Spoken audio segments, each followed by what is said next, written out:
What are you doing? Who are you?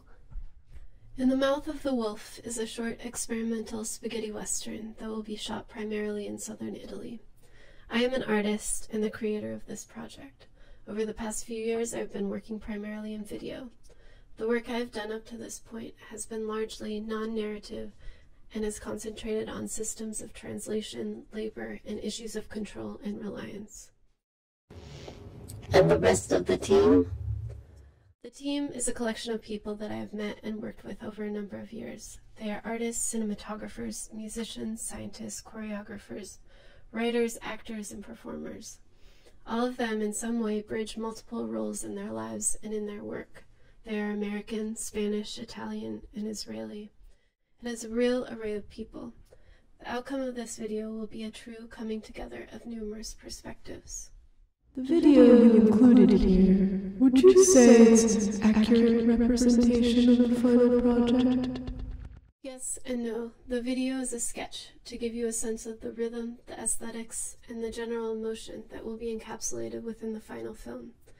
We made it also to give you a feeling for the main character, known as the man with two faces. The final video will follow this character, who, in an attempt to dispel the falsity of reason, puts all faith in the rolls of his dice. The dice, reading as an adaptation of the I Ching, leads him through various scenarios, landscapes, mental states, and moral quandaries. As well as traveling through multiple disparate spaces, the wanderer will travel through different time periods.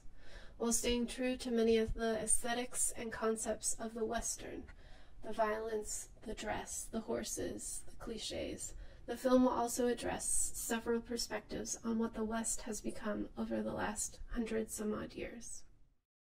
So why shoot a Western in Italy?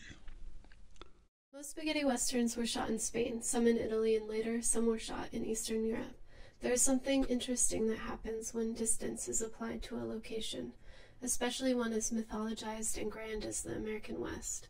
Many directors of the spaghetti western genre were able to speak more clearly and concisely, and with much more humor and irony about the environmental, social, and political situations of the West.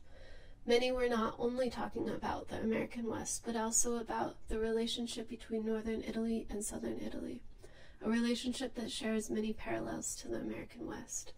In this way, the ideas of the frontier were abstracted.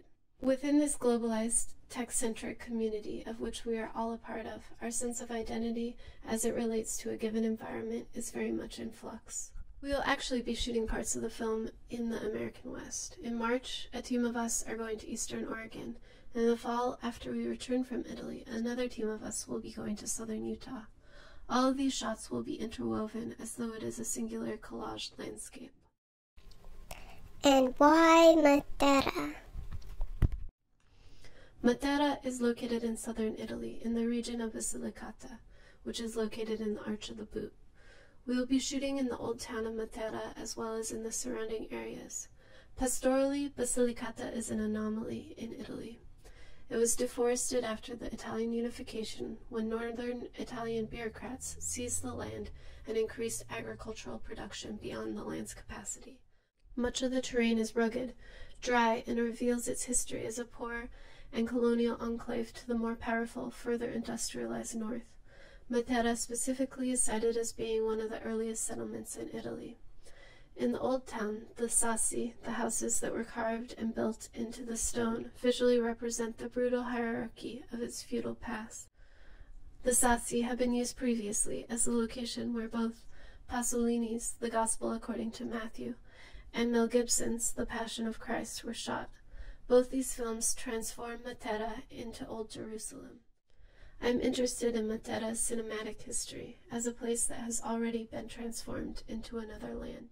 Thank you so much for your support in helping make this project a reality. Every little bit of support counts, even if it's just questions or comments. Thank you again.